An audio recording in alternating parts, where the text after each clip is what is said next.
want to go back a little bit this morning to the part of the part of the Torah, the part of this morning's Parsha that we didn't actually read, and think about what actually went wrong, or what, in the conventional kind of Torah study language we might call the sin that occurred this morning, both by the scouts and by the nation as a whole. But thinking a little bit more specifically about what exactly the scouts did to lead the rest of the nation astray.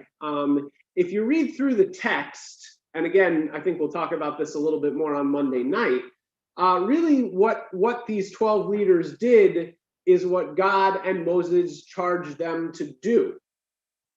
And although I don't think this phrasing is used verbatim in the Torah, but what they're going with is possibly honesty being the best policy. They were charged to go scout the land and bring back a report. They went, they saw, they reported. And so the fact that, the results might not be what God and Moses wanted, and kind of all the negativity and destruction that follows, trying to figure out, how exactly this came to pass and why it's so bad, is really something that's interesting to unpack. And I want to highlight chapter 13, verses 27 and 28 as part of their report, and use that as a jumping off point to glean kind of what went wrong. So the verses read, this is what they reported to Moshe. We came to the land you sent us to. It does indeed flow with milk and honey, and this is its fruit. However, the people who inhabit the country are powerful, and the cities are fortified and very large. Moreover, we saw the Anakites there. And it's that really pivotal word that could be easy to overlook, that word, however, where it seems the fate of this report really turns. And to expand on that, I want to quote a parable offered by a medieval Spanish commentator, Rabbi Isaac Aramah. He writes that this whole episode, or the report of the spies, can be compared to a man who says to his agent, go to the warehouse and have a look at a piece of wool the merchant has in his stock. Examine it carefully for the quality of the wool and linen, for size, appearance, and price, and let me know, as I wish to purchase it. If the agent returns and says, I had a look at it, and the wool is pure, it is long and wide, greenish and reddish in color, and the price is 100 gold pieces, the agent has carried out his mission correctly. But if the agent comes back and says, I had a look at it, the wool is pure, it is long and wide, but it is reddish and greenish in color, and it is very dearly priced at 100 gold pieces, then the agent has exceeded the bounds of his mission and become instead an advisor. This is a result of inserting the qualifying word of but, or in our case, however.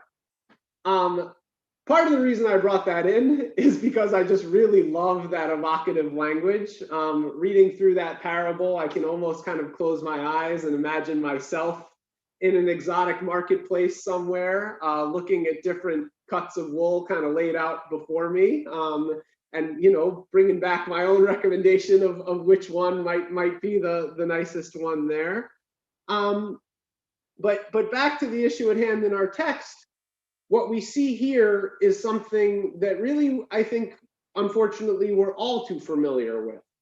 And that is the entrance of the subjective into when we're asking for objectivity, and editorializing in place of giving facts. And we know from our own experience and from reading this week's Parsha, where that kind of editorializing and insertion leads to. And in this case, especially when this report is coming from leaders, and remember that the spies were each leaders of their respective tribes, how easily the result can be fear and anxiety and despair. When we move on to God's reaction, we also kind of see something, as we've discussed, that's probably far from the ideal. God's own mood swings so drastically to the point of a really raw, destructive force. And it's a difficult moment when God is threatening to do to the people what they really lack faith in God's ability to do for them. God is threatening to wipe out the entire nation, and the fact the people's fear stems from the fact that they don't think that God will be able to wipe out their enemies in front of them.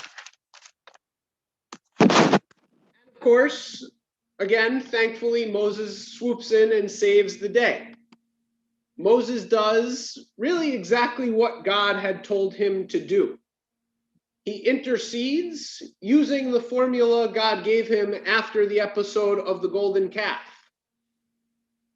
And after Moses cites this formula, God has God's own moment of however or but. Chapter 14, verse 20, starts with one of the most comforting lines, I think, in the Jewish canon, one we're all very familiar with. It gets repeated over and over again in the month leading up to Rosh Hashanah and Yom Kippur, and over again in our high holiday liturgy. Vayomer Adonai salachti kidvarecha. Translated here, and God said to Moses, I pardon as you ask. But, and here is, the second big but of the day, God continues in verse 21, nevertheless, as I live, and as God's presence fills the whole world, and from here, God goes on to seal the fate of this generation that left Egypt, who will now wander in the wilderness for 40 years. And just as the episode of the spies really pivoted on that word, however, here we have God's reaction really pivoting on that word of nevertheless.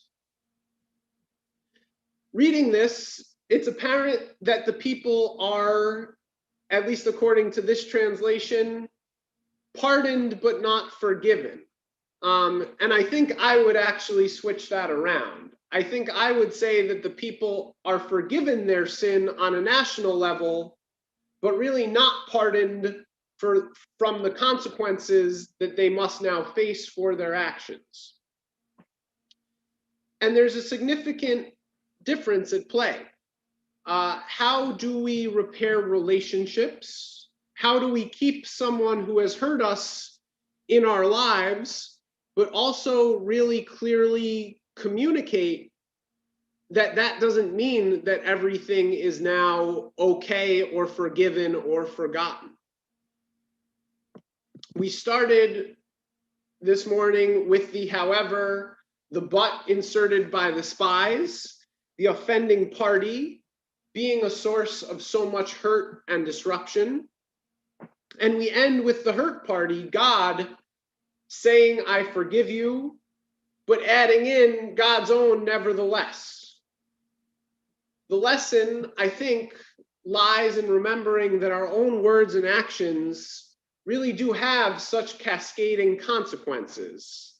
And that as a result, and really very often in completely unforeseen ways, the path to real forgiveness and the path to full reconciliation is really almost never a short or a straightforward one.